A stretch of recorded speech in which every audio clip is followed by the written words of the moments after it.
Good morning, Jehwich, and welcome to Season 11 of Gather for Her, a powerhouse masterclass series for social impactors, exploring what it means to be a relational change maker and leader in these unprecedented times of systemic change. Powerhouse champions relational change makers and their organizations, offering hands at your back support with our relational change maker model to amplify and accelerate the social impact that we know you're here to make. Our theme this season on Gather is holding space for vulnerability, which is actually part 2 of 4 that began where our annual fire circle left off, which I'll explain in a bit. Season 10, our focus was breaking open to relational ways. So in season 11, we're taking us further out on the skinny branches to explore holding space for vulnerability, which is a next step after breaking open and allowing this approach to relational ways of being. The next logical space we'll all enter into is, well, now that we're relational, there's going to be some vulnerability in the room. And I pull that in from our fire circle conversation happens once a year. And the conversation that we gather to jump into is around some seemingly unanswerable issue. And this particular fire circle, we were exploring, what does it mean to heal our systems? And the answer that collectively was arrived at through the 4 days of the circle was being relational. So Gather for Her takes us further into that conversation, and we can begin to co-create some of the solutions or some of the next steps together. So every Gather conversation that we offer is here to illuminate hope, to encourage possibility, and to challenge each of us to make the shift from individuated leadership to interconnected, from top down to heart-centered, and from transactional to relational. My name's Tina Overbury, and I'm your moderator. I'm an ally. I'm of settler heritage. I'm currently living as an uninvited guest on the traditional, unceded, and ancestral territories of the Squamish people. I am of Irish descent, and I am just beginning to inquire into that journey for me of who I am, where I am from, and what that means for me. And I'm grateful to play, create, and do my best to steward the land where I rest my head, which is Nehuelaquam, also known as Bowen Island. Our co-hosts are going to introduce themselves in a moment. I'm grateful to be in circle this morning with all of you, our co-conversationalists, which is the Braid of Powerhouse, Charlene Sanjenko, Christina Benti, and Sharon Marshall. Now, both Christina and Sharon aren't with us today, so the awesome Janet Mohappy Banks is with us, who you also have seen on Gather in our previous season, and she's one of our Amplify coaches. So welcome, Janet. I'm so glad you're here. And our guest, of course, which we're going to introduce you to, Tina Ruysseveldt. Let's just self-introduce, and we'll end on Shar, who will introduce Tina. So I guess that leaves you, Janet. Do you want to say hello? Most definitely leaves me. Hi, thank you so much for having me back. I love these conversations. I'm calling in from the unceded territories of the Coast Salish people here in Cole Harbour, Vancouver. And it's a very grey day here, so I'm looking at Tina's background and feeling rather envious. Over to you, Shar. Good morning. Welcome to Gather for Her. I'm Charlene Sanjenko. I'm the founder of Powerhouse and now Regen Media. And it's just such a pleasure to gather in circle with you. I'm an Indigenous woman who is reconnecting with my culture, my heritage, and my community for the past 7 years or so, and grateful to be born from the Splatsi Nation and living now on the Sunshine Coast, which is Squamish, traditional, ancestral, and unceded territory. Really, really excited to be here today. And I want to first welcome our guest today, and then I'm going to read your bio and tell you a little bit more about her. But Tina, welcome. Thank you for being here with us. And maybe I'll just ask you to just personally introduce yourself, and then I'd like to follow up with your formal bio. Okay, that's great. Thank you, Charlene, Tina, and Janet, and all the Powerhouse women. It is really an honor to be invited here today. As a First Nations woman on a healing journey, I am in a space here of change makers that I feel connected to, and I fit in. We were talking about that just before we got into the professional or this part. And it's just, I love to be here and have these meaningful conversations. And I also love that vulnerability is part of the topic of the conversation, because I believe that vulnerability is an ingredient or part of our individual equation to help us show up and be all that we can be and all that we're meant to be. And I love that that'll be part of the conversation today. And my intention is to speak to that part of us, the part that's inside of us that wants to be vulnerable, but isn't sure to be vulnerable, that kind of second guessing, but that sizzle inside. So I look forward to having this discussion. Thank you. Oh, that's so amazing, that sizzle inside. Well, let me just take a few minutes and introduce you, ground you into the conversation, and tell you a little bit more about Tina Ruysseveldt. She, as she mentioned, she's an Indigenous woman. She's an author, an inspirational speaker, and an ICU nurse. She's known for her work in recovery and her Live Well recipe, which I'm really excited to talk more about today. She inspires others, including us here in the house, through her story and through her ability to be present, to show caring, and that just that amazing bedside manner where you feel comfortable and you are allowing yourself to be vulnerable. She encourages those who she meets in her audiences and along her journey to have courage and to trust in their own truth, which is such an important step in vulnerability. I will say that she resides on traditional territory in Toronto, and it includes many nations in her territory. I will also say that she's a proud member of the Six Nations in Grand River. We'll talk a little bit further later today about her book that she's written called The Courage to Be True, and a little bit more about her own journey. I won't go into a lot of details. I want to allow her to be able to do that. But what I will say is her story is remarkable, and she has the ability to inspire audiences to really shift their thinking around well-being and what it means to live well, and really face their limitations head on.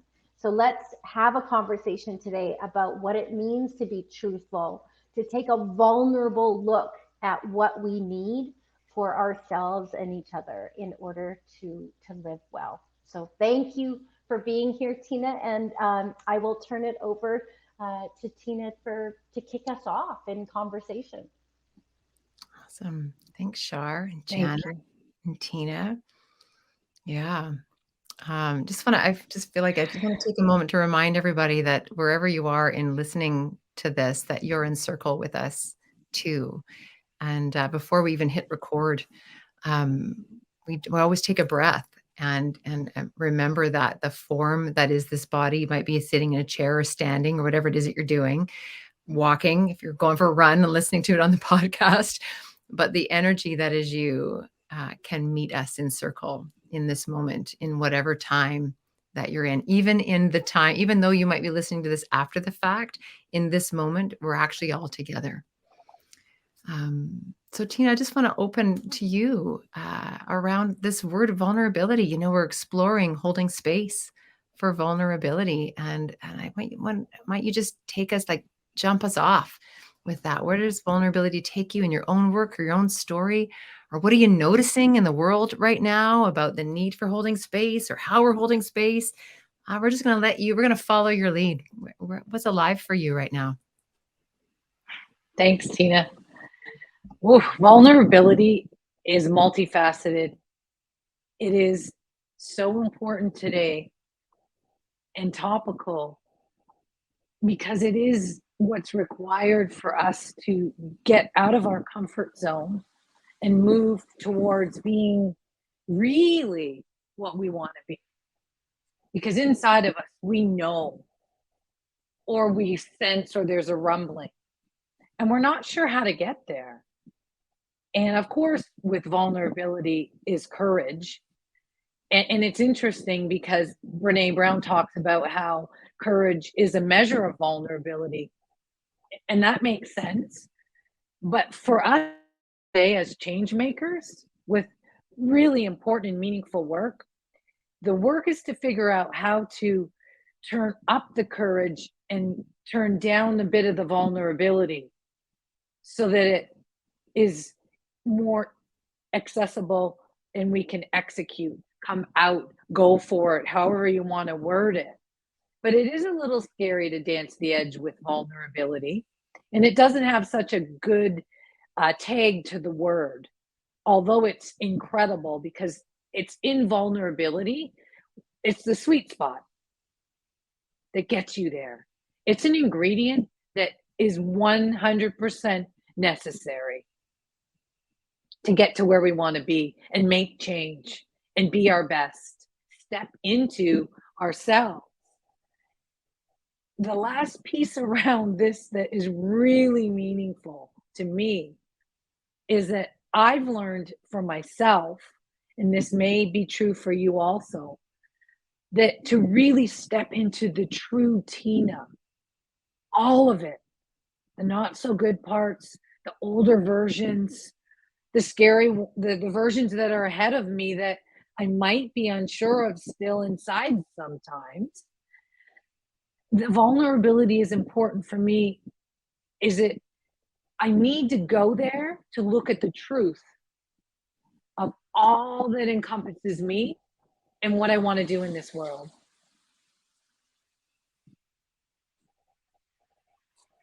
So I'll leave that as a launch pad for more discussion. Thank you.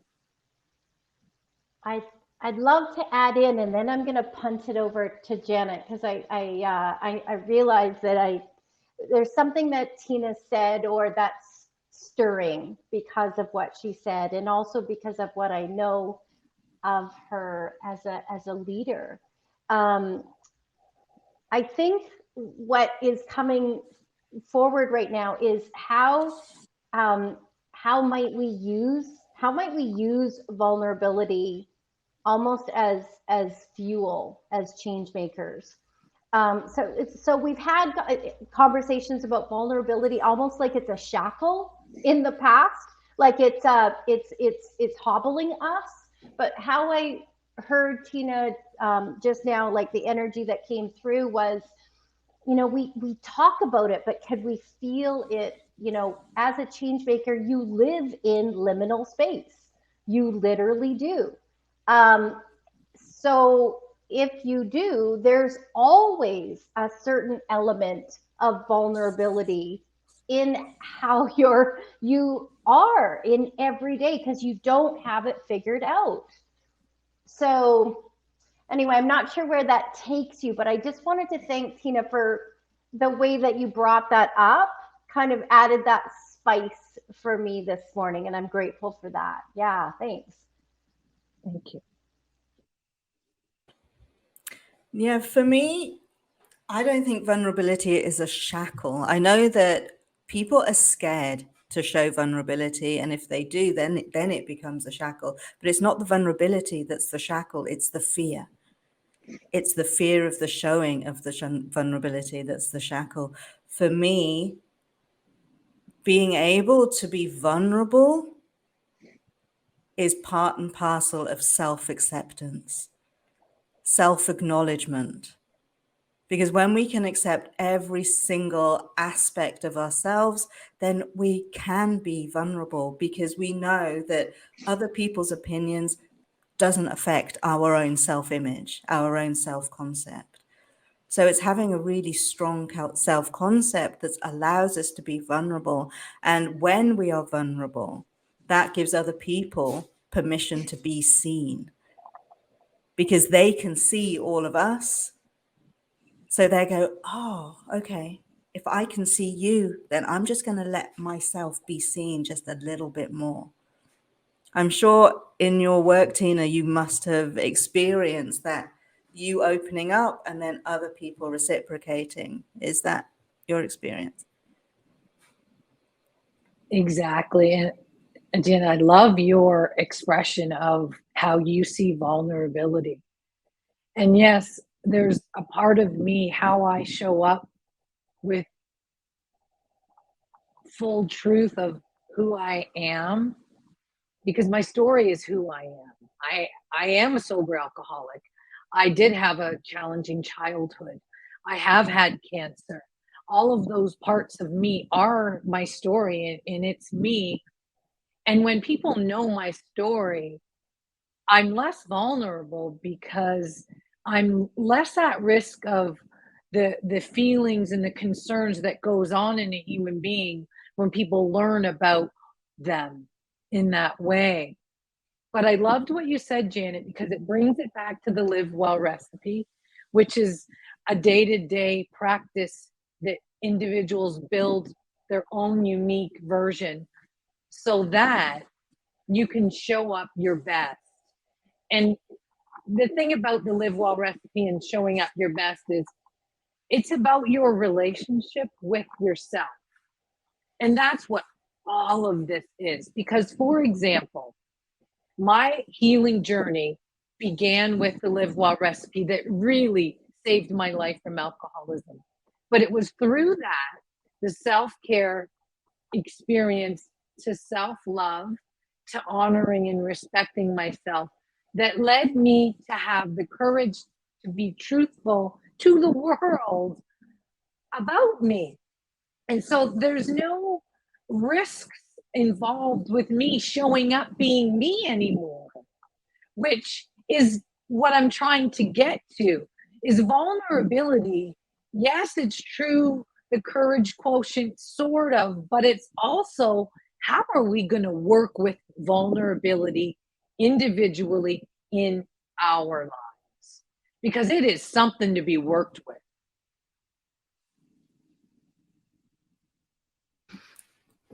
Say more. I'm like, yeah, say more. It's something to be worked with.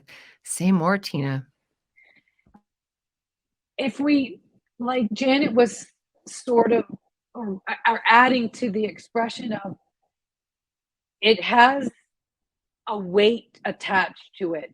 And like Charlene said, we live in a bit of vulnerability being change makers. But if we can change our relationship with vulnerability just a little bit, and I'm not saying it's not all the other things that it is, but how we see it, how we embrace it, how we might look at it to use it for ourselves.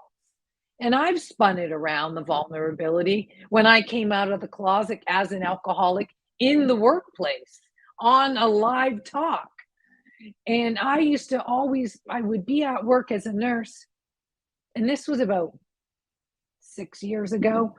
No one knew I was an alcoholic, and I had to hide that part of me. So when I came out of the closet sharing that I was, it made me feel more comfortable just being me. It was easier to be me. And when we're comfortable and we can show up our best self through the Live Well recipe, being courageous, brave, but vulnerability is in there, woven through everything, because it runs alongside of courage, and it runs alongside of fear. And that's where I mean, work with it. Because courage, vulnerability, which one's more present, like the fine tuning dials on a stereo? And fears inside of us, and they're all unique, can make us feel more vulnerable. So the vulnerability is showing more, surfacing more. But courage can surface more also if we can work with our own fears. And it's really helpful if we can look at it in our self-care aspect way, because we set the stage of being our best with our self-care. We like ourselves more when we self-care. I'm speaking from my experience with my Live Well recipe, because I didn't grow up in a home that taught me how to take care of myself well. But as adults, we can all learn to do better. And that's my work in this world, is helping people do better, learn their version step by step to really embrace who we are. And that brings down a little bit of the vulnerability. And then going out of our comfort zones might not be so uncomfortable. You know, it came up in our previous conversation. It was the truth, if you will, about change makers are disruptors because we're out on the skinny branches affecting change, right? And like with it, without any judgment around the word disruptor, good, bad, right, wrong. It's just there's a disruption, there's a change, a catalyst of change, right? And I'm hearing you speak to the like naming the truth, like the vulnerability of naming the truth. If you're a change maker listening, you know, in fact, before we hit record, we were talking about the Island of Misfit Toys from you know, Rudolph, and I was naming how I noticed that change makers. That's one of the questions I should ask. Do you remember Rudolph? Do you ever feel like the Island of Misfit Toys? You know, to self-identify as a change maker, and what I'm hearing you say is by naming the quality of our being, whatever that is, and which we might have fear about, whatever it is, that vulnerability transforms into the energy of the vulnerability actually transforms into the energy of courage. That's what I'm taking out of this. And then I think the bigger question I might ask you is around, so if we're the individual change maker and we're doing that for ourselves, that's great. And when we're a leader who might be working with 30 people who are owning their disruptorness, their change makerness, like, wow, what might you offer from that perspective, like holding space for other change makers? Any thoughts about that? And anyone, it doesn't have to be you, Tina, like you can pass to anybody if it's, you know. I'll start with a short response. Give space. Give space. That's what this is about. To give the space to allow for this vulnerability that exists, that's woven through individually and collectively. It's suggested, in my experience, to non-judgment. When we as individuals don't feel judged, we feel more comfortable. We feel accepted and not so vulnerable. So right there, you're working with vulnerability.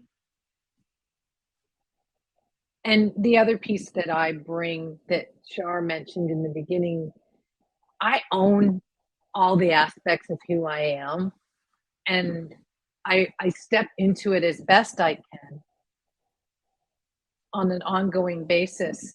And that, in a sense, invites people to be vulnerable with me, because that's the channel that I can engage with others through, on, or in. That's part of how my energy and who I am. Maybe that's why my book is The Courage to Be True. But I present that through my being, my gifts. And that's how I'm able to offer space. Oh, I love that. I also think that along with this vulnerability piece comes the fact that we are all brought up to feel shame. We are all brought up to feel shamed for who we are. And it's only by embracing that shame, embracing maybe is not the right word, but yeah, holding space for our own shame and understanding, actually, if I love this aspect of me, then I'm not ashamed of it. Yes, this might not be the journey that I wanted to be going on, and I did it anyway, but I'm not ashamed of that. And when we can hold that shame that we experience, then I think that again allows us to be more vulnerable. Like, Tina, when you came out as being alcoholic, that was you holding your shame, surely. Absolutely. And other people saying, wow, that's inspirational. Thank you. Thank you for showing us that side. Absolutely. Yeah. The other piece that goes a little deeper, which is very much one of my most appreciated conversations with others, because I know how valuable they are, is to really go deep with this, in the sense, with the shame piece that you speak of, Janet, and myself coming out of the closet as an alcoholic in the workplace. What I really was doing there is I was releasing a secret that I held. And shame and secrets are bonded, just bonded. And I talk about in my book, you're only as sick as your secrets. And that's the working with vulnerability. It's another aspect of working with vulnerability. Because if you have secrets about yourself, your life, something, there's a little element of you're afraid it's going to come out, and that limits you, and that's vulnerability in the way we don't want to be.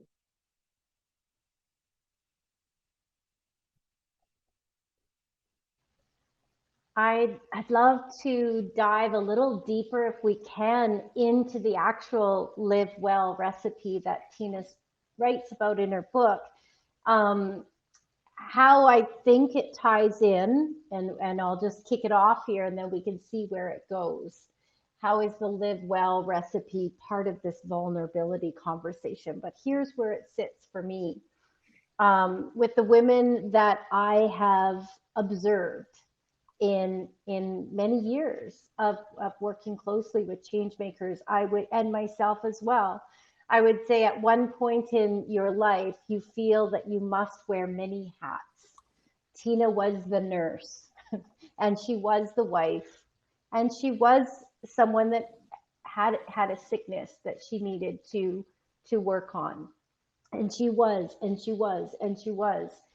I have many of those different hats myself, until one day you get brave enough and you get tired enough to say, enough with all of the hats. My energy is fragmented. I feel fractured. I am less than whole right now. I know I am a whole person, but I'm so tired of all these hats. And I need to just show up as my whole self. I need to gather all of my energy and just be me. But man, that is scary. So Tina, I'd love to kind of pass to you and go, okay, so how does the Live Well recipe and how does your work kind of perhaps move us forward in this, in if this is our realization? Thank you, Shar, for bringing the Live Well recipe into this in this way. And for change makers, we're on the precipice of change. We all wear many hats, as you mentioned. And in order to really pull it off, for lack of a better expression, we need to, especially as women, start really caring for ourselves so that we don't burn out and get sick, so that we can show up our best. Because we like to tell ourselves the story that we're different, we won't get sick, we won't get burnt out, I can handle this, the self-care can wait, I'm going to just keep pushing, keep pushing, keep pushing. But it's as a nurse and someone who's been sick and who has thrived and survived because of self-care, I really believe that underneath it all, if we can just put more attention to our individual self-care, make it more of a priority, because the truth is the runway is going to run out and we will be taken down in some way because we're not caring for ourselves enough. A lot of the change makers in the space that I meet are an age where we're starting to get more affected from running on that hamster wheel. And it's a different equation of what we can handle. And that's what I mean by it runs out, or you get sick, or you just don't achieve what you set out to do. Something's going to give. So if we care for ourselves a little bit more, spend a little bit more time, and I know these are not new conversations, but they are so important for us to be all that we want to be. And again, if you're solid in your self-care and who you are and really digging deep on those ingredients like truth, courage, getting rid of some secrets, you show up solid and you're healthier physically, mentally, emotionally, and spiritually. Because that's what the Live Well recipe is. It's ingredients that support each of the 4 quadrants of the Indigenous medicine wheel. And they work interconnectedly to help you, be the best. I hope that answered it. You know, where that took me was like holding space for vulnerability, holding space for the truth of care, or holding space for the individual needs of care, holding space for the realities of what the body needs, the spirit needs. And I wanted to actually just pass over to you, Janet, because I know you have your own story connected here, and I don't know if this is the right place to share it or not, whatever. Like, just, I know you got something, so I'm going to pass to you. I always have something. Yeah. So anybody who knows my story knows that I was one of these people that reached the end of the runway. And my business, it was still on the rise. My former business, I was a luxury cake designer, and I burned out so badly, it left me bedridden for 5 years, vomiting multiple times a day, every single day for nearly 5 years. I was eventually healed by a chiropractor. But yeah, in that space, whilst I was in my so-called deathbed, what I thought was going to be my deathbed, I realized that I had made the choice to be there. Every choice that I had made to keep going, even though I was tired, to keep putting the trinkets of success above my children, that's a choice that I kept making over and over and over again, until my body, my spirit, my mind, everything about me was like, enough. We're not doing this anymore. And for me, that threw me in bed for 5 years. I wasn't supposed to be here. I didn't think I would see my youngest son's 10th birthday. He's thankfully going to turn 17 next year. But it's, again, it's the teachings. It's the teachings that we have just been told over and over and over again, especially as women. We have been told that we have to hold all the things. We have to do all the things. Nothing is going to get done without us. People can't even find a pair of socks without asking us where they are, and they're the ones that control that. So I love this Live Well recipe. Live Well recipe, the 4 quadrants that you speak of. It is so needed, but we need to relearn it, because we knew it inherently as children. But as we got older, as we went on through life, as we built our businesses, as we became the leaders, we forgot them. So yeah, it's a story that we keep having to tell, but it's a story that we keep having to tell because we keep forgetting. More and more people are picking up what you're putting down, Tina. Absolutely. We all know. One of the things about COVID is that it taught us all, okay, everybody is in a timeout now. Everybody is in a timeout. And we were able to reconnect with who we are. So yeah, the work that you're doing, Tina, is so, so vital, especially now. Thanks for sharing your story, Janet. Really, really, really appreciate it. We're moving into our last kind of 10 minutes, and then we'll have a close. So I want to take us into our third question. You actually already answered our second question that we're exploring, which was around if vulnerability is a medicine, when or how it might be applied in your work. We've totally done that without even asking the question. We already went there. But the third one is about the long game. So just curious, Tina, as a change maker yourself, with your book, with your Live Well recipe, with the work that you're doing in Indigenous communities, the way that you're living your life by, you've got 6 months of the year where you're deeply in care for self. Like, just curious, what's the long game that you're holding space for around vulnerability in this change maker world of your life? That's a really emotional question for me. But first, Janet, thank you for sharing that you yourself had challenges from pushing the envelope and being honest about that, because your story helps someone else say, yeah, that's me too. So thank you. The end game with me and vulnerability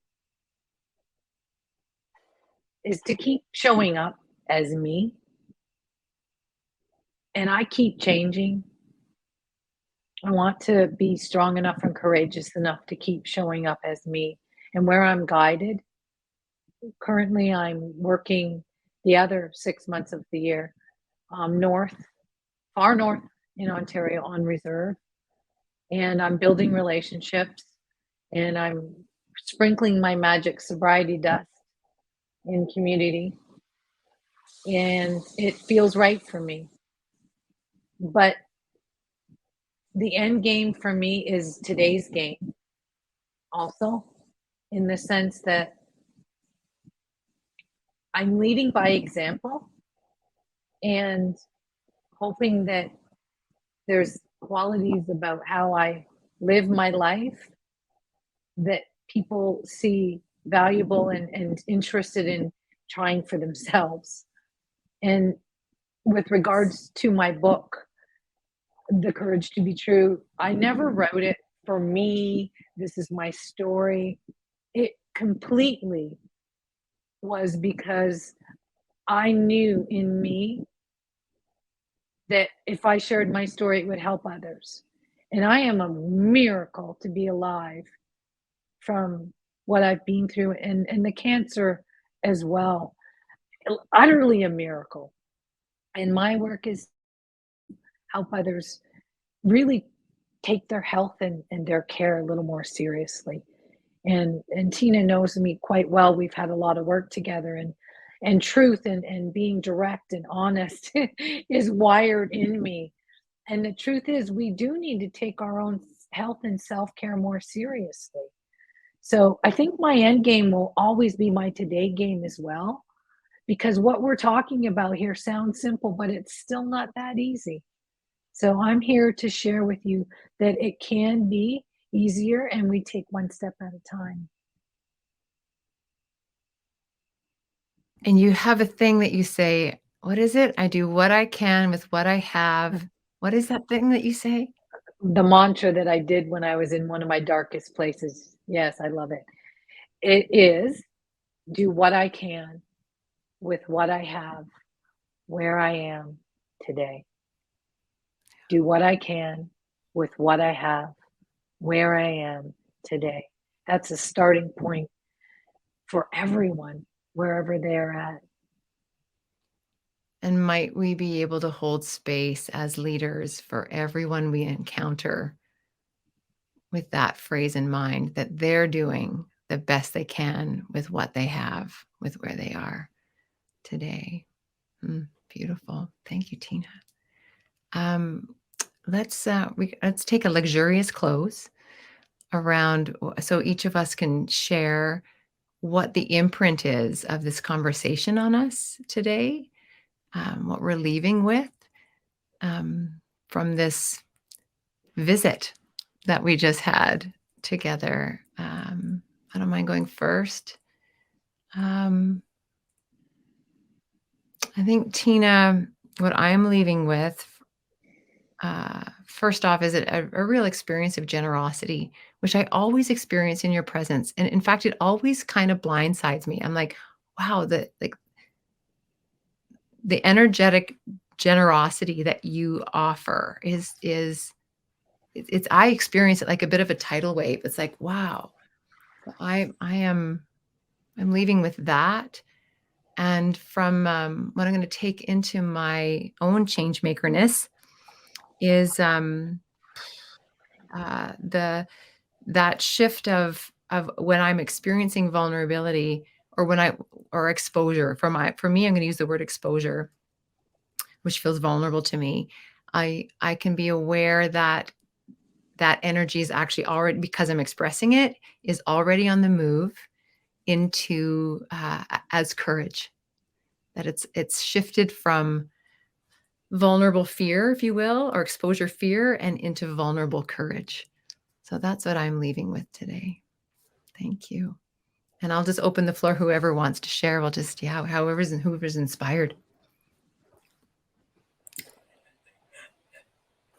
Okay. So what I'm taking is that last quote. I love this mantra, do what I can with what I have where I am today. That it fills me with joy. Actually, it fills me with joy and with hope and with self-acceptance. And it is everything that I think we've been talking about today. Yeah, I love it. And it's been such an honor and a pleasure to be in conversation with you today, Tina. It really has. Thank you so much. Thank you. Yeah, I love that quote too so much.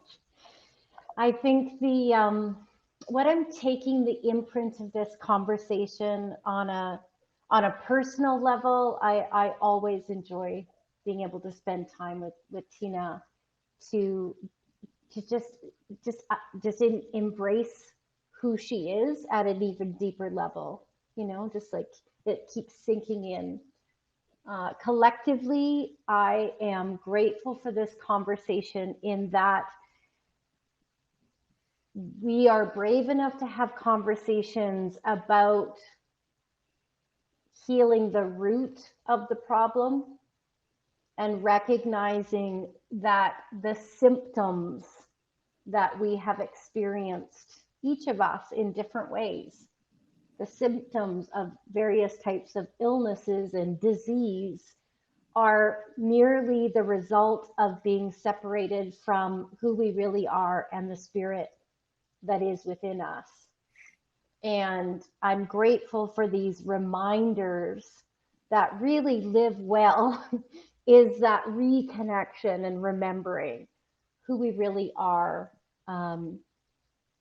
and who we're brave enough to be at this time in history, because it's only been within the last 100 years that we've been raised in certain ways that have us believing certain things. And we are brave enough to be out here on the skinny branches, as Tina would say, to remember that it always hasn't been this way. This is a blip in the radar. We happen to be born in this 100-year period that has us a little bit thrown from our core, but we're centering back to it.